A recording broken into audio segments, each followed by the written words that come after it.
If you're thinking about changing schools, why wait? At Manhattan University, love those guys. You don't have to start over. With transfer-friendly pathways, your credits count, and you keep moving forward. From day one, you're part of Jasper Nation, preparing for the real world. And with New York City just a train away, opportunity is everywhere. Ready to move forward without missing a step? Visit manhattan.edu/transfer and enroll today. Manhattan University. Don't start over. Move forward.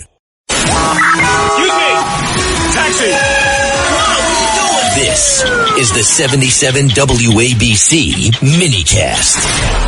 And we have Miranda Devine right now, you guys, who, by the way, this was a wild story. When you looked at the Grammys, you saw one of the Supreme Court justices, Ketanji Brown Jackson, clapping like a lemon when the people on the stage were criticizing and blasting ICE. So joining us now to talk about all this is the great New York Post reporter, our friend Miranda Devine. Miranda, that's Fernando Mateo.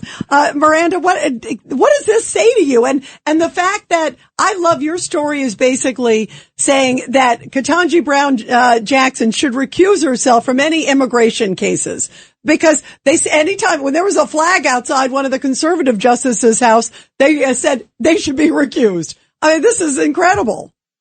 It is. Hello, Rita and John and everybody there. It's great to be back with you. And look, I just want to say beforehand how wonderful Tricia McLaughlin is. I just have to take my hat off to her.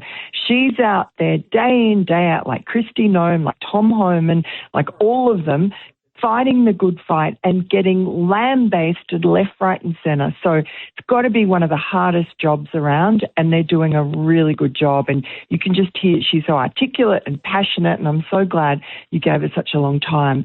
But yes, Ketanji Brown Jackson is a completely different kettle of fish. And look, I'm sort of tongue-in-cheek about saying she should be recusing herself or impeached for going in, as you said, clapping like a lemon or clapping like a seal at the anti-ice Grammy. It paints a good picture, right, Miranda? Yes. Well, I mean, it does. Like she just, honestly, she's almost childlike. It feels mean to criticize her, but you have to, because she has been unjustly placed in such an important job by Joe Biden, only and specifically and explicitly because she was black and female. And, it's very difficult when you've got the left coming after the conservative-leaning justices, so Clarence Thomas and Samuel Alito, who, intellectually and in every other way just run rings around Ketanji Brown Jackson.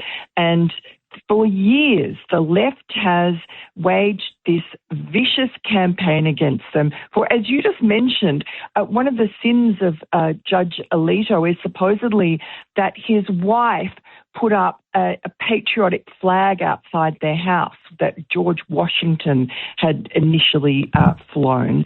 So ridiculous. With Clarence Thomas, he has a wealthy friend who invited him on his boat. Like it is so ridiculous, the nitpicking that they've gone through to try and prove in their eyes that those judges are unsuitable because they're impartial and can't sit on the court. And when you've got this Ketanji Brown Jackson, the most junior of all the judges, just merrily running along to a very political event. And she must have known, we all know how political they are. And ICE, being anti-ICE, is the new big thing.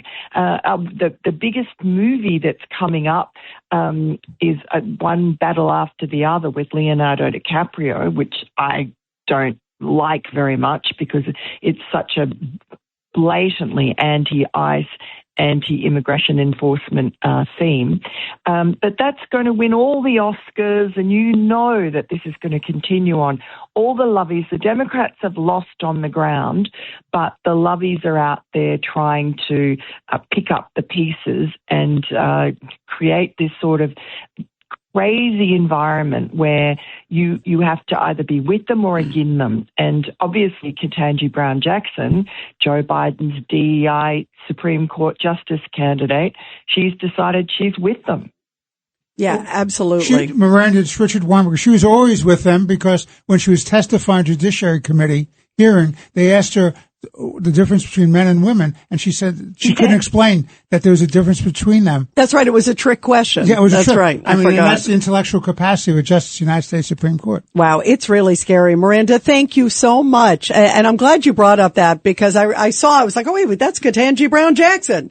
So I'm glad that you're talking about it because a lot of people are now, because you brought it up. Miranda, you're terrific. We love you. Your podcast. We Keep do. it going. We love Miranda. Not just the podcast. We love everything. Thank you so much. Miranda's a star. Yes, she is. There you go. Superstar. Superstar. So kind. Thank you. Thank you. Every week, the Payne family cuts straight to the real financial story. The one question, Bob, everyone's asking is, are we in an artificial intelligence bubble? You've been through boom and bust. What do you think? No hype, no myths. Just what actually matters to your money. Does feel very similar to what we experienced in the 90s. Where are we, though? Are we in 1995, 1997, 1999? Listen to the Pain Points of Wealth on the Red Apple Podcast Network.